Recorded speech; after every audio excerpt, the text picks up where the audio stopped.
Olá! O programa Diálogos Acadêmicos e Profissionais, produzido pela pós-graduação da FAI, apresenta semanalmente temas ligados a 4 grandes áreas que temos na pós-graduação.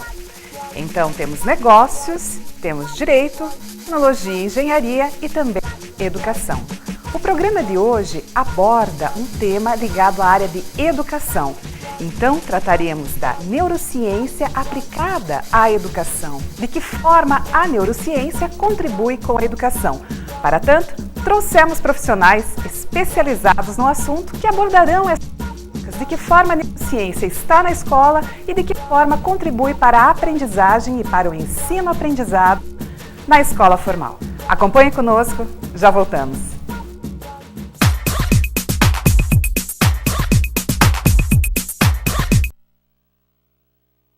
O maior patrimônio de uma nação é seu povo, e o maior patrimônio de um povo é a educação que ele recebe e que transforma em progresso. É por isso que todo educador assume um papel-chave, e ele começa não na tarefa de educar, mas sim na de aprender com os melhores profissionais, atualizando-se e fazendo uma especialização com quem há mais de um século trabalha na arte de ensinar com qualidade. FAI, porque só quem tem a maior tradição no ensino é que pode oferecer a melhor pós-graduação em educação.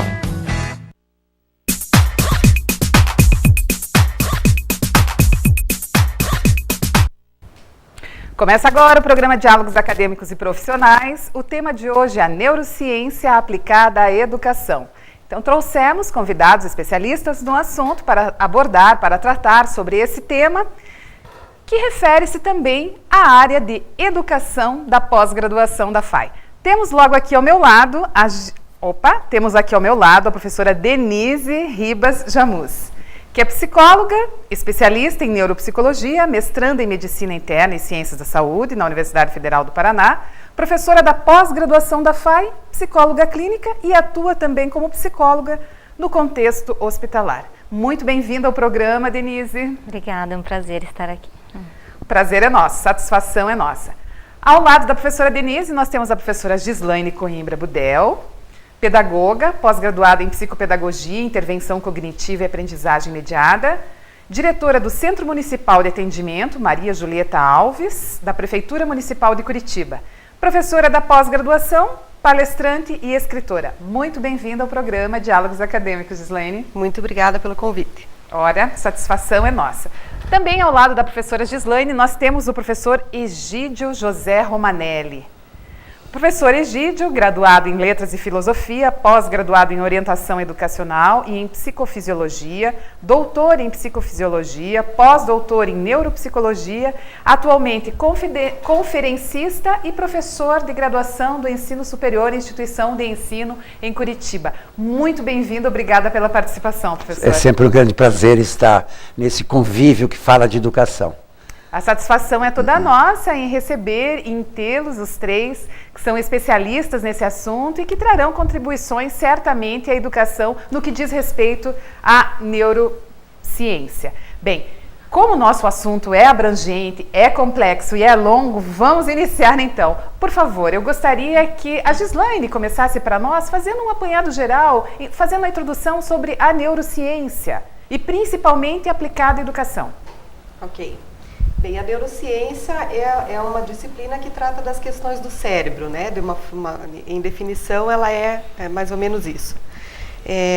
Ela é um poderosíssimo aliado à educação na medida em que traz para os professores um conhecimento maior acerca das questões de atenção, de concentração, de planejamento, de como o cérebro funciona.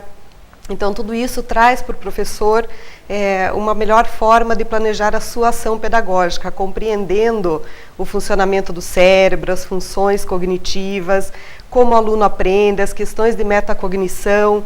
Isso tudo é um aliado para o professor para planejar melhor a sua ação pedagógica. Embora, infelizmente, nós saibamos que as coisas não funcionam muito bem assim no nosso dia a dia em sala de aula. Não é mesmo, professor Egídio?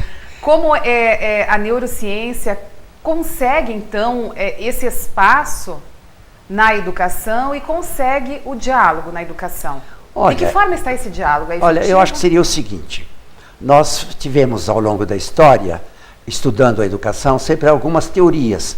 Então veio o Piaget, né, que essencialmente entrou para procurar entender como que é o cérebro, desculpe-me, como é o desenvolvimento da inteligência da criança. Vygotsky, né, foram quase contemporâneos, embora Vygotsky morreu há muito mais tempo, mas também uma doutrina avançada, colocando o social.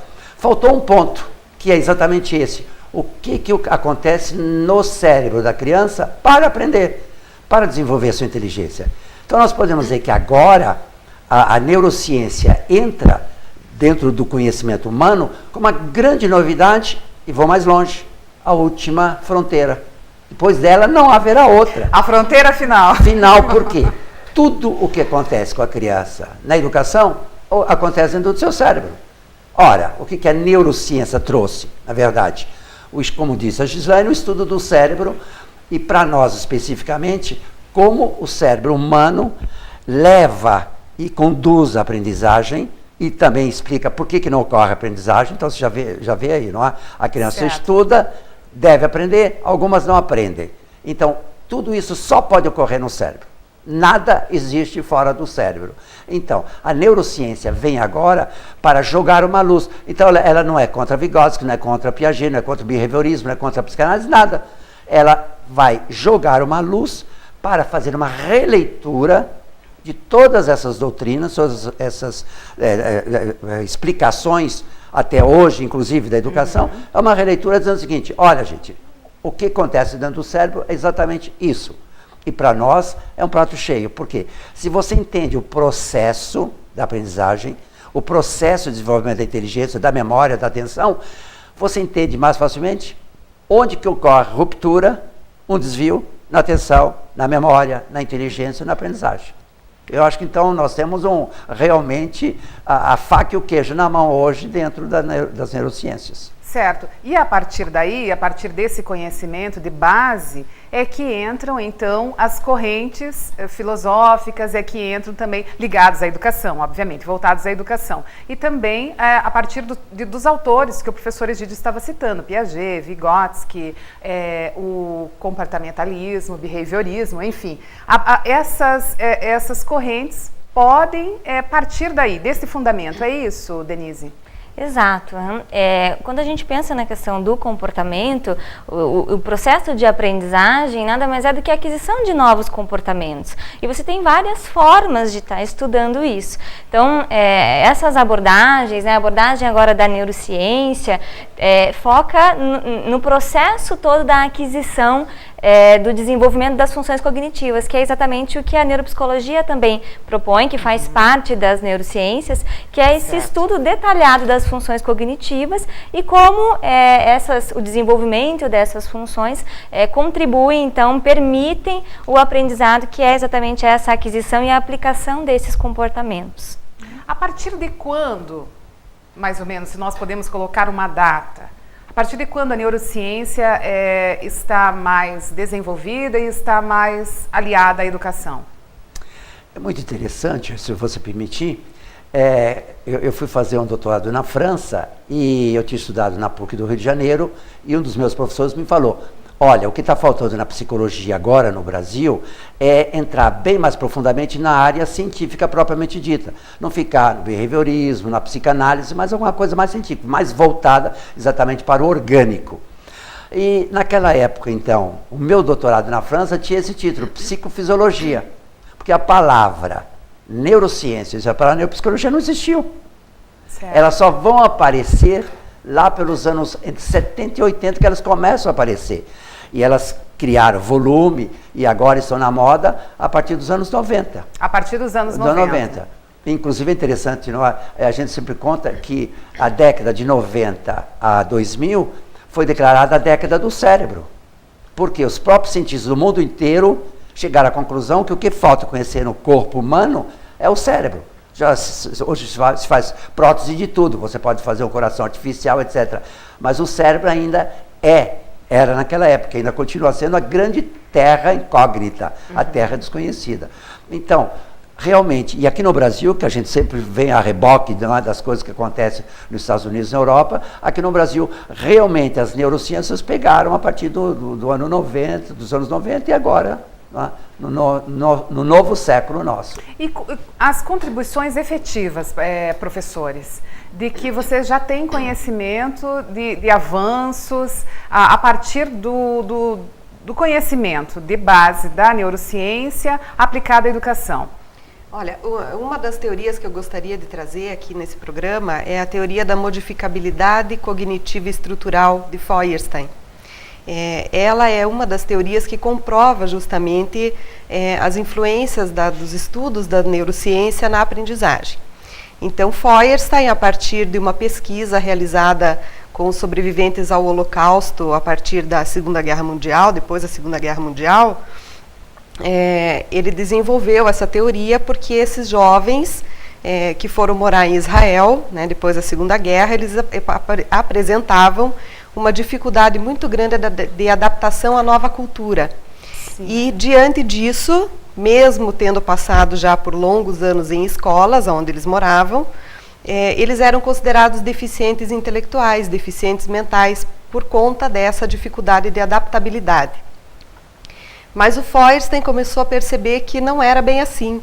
E psicólogo de formação que ele passou a fazer pesquisas e também alguns testes com eles e percebeu que eles tinham sim um grande potencial para aprendizagem, mas não conseguiam manifestar externamente esse potencial. Então, por conta disso, eram considerados incapazes. E aí desenvolveu todo um programa de enriquecimento instrumental, que tem a finalidade justamente de desenvolver as chamadas funções cognitivas deficientes. Ele deu essa nomenclatura. Então, percebeu que algumas funções cognitivas não estavam conseguindo ser manifestadas por essas pessoas. E desenvolveu um programa todo baseado nas questões de planejamento, atenção, orientação espacial, temporal, tudo que a neurociência estuda. Ele partiu desses princípios, desses postulados básicos de que todo ser humano é modificável, enfim, e desenvolveu um programa. Então, essa teoria vem comprovar todas as questões que a neurociência traz. É mais uma teoria que comprova, né, a importância do estudo das neurociências para a aprendizagem e para o cotidiano da vida das pessoas. Gislaine, são sobreviventes do Holocausto que permaneceram em campos de concentração. Não, que saíram dos campos de concentração e foram para Israel. Certo. Porque Feuerstein é romeno, mas mora em Israel. Mas passaram e ficaram. E esses são sobreviventes, na verdade, desses campos de concentração e do Holocausto. Isso. E que adultos... Jovens. A pesquisa dele foi desenvolvida com jovens. Porque aquele momento, aquele período em que esses jovens estiveram retidos nos campos de concentração, por alguma razão...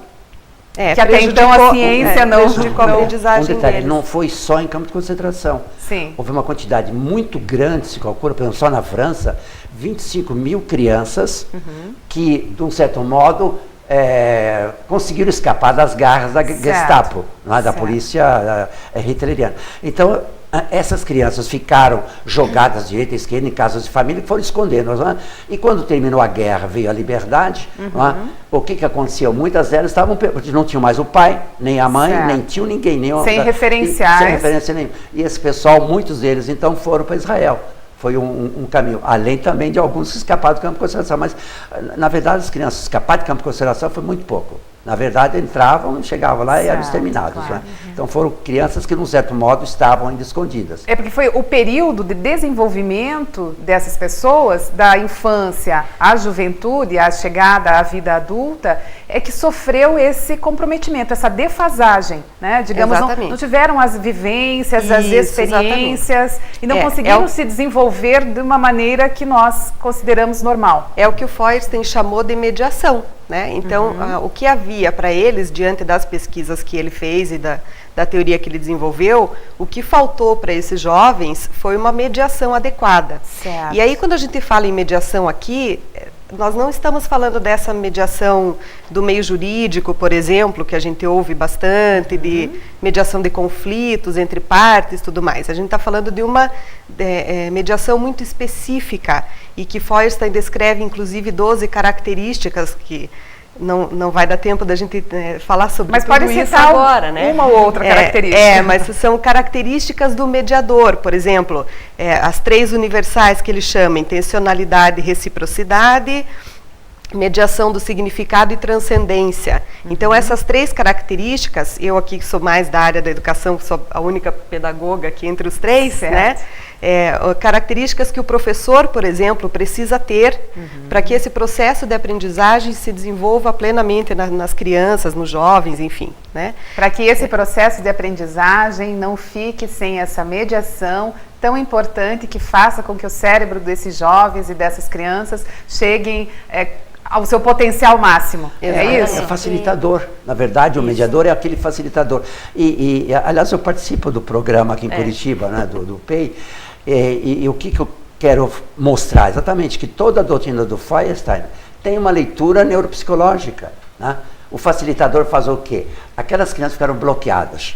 Você imagina, né? Uma criança que com 6, 7, 8 anos viu o pai e a mãe sendo levados num caminhão pelos soldados nazistas e foram exterminados. E eles nem sabiam do que esses pais tinham ido, mas depois foram exterminados, não existe mais ninguém. Então essas crianças são bloqueadas. Então o que faz o facilitador? Certamente. E aí é a doutrina do Feuerstein, não é? Ele vai mostrando como você tem que ir desbloqueando cada uma das crianças. O que é desbloquear?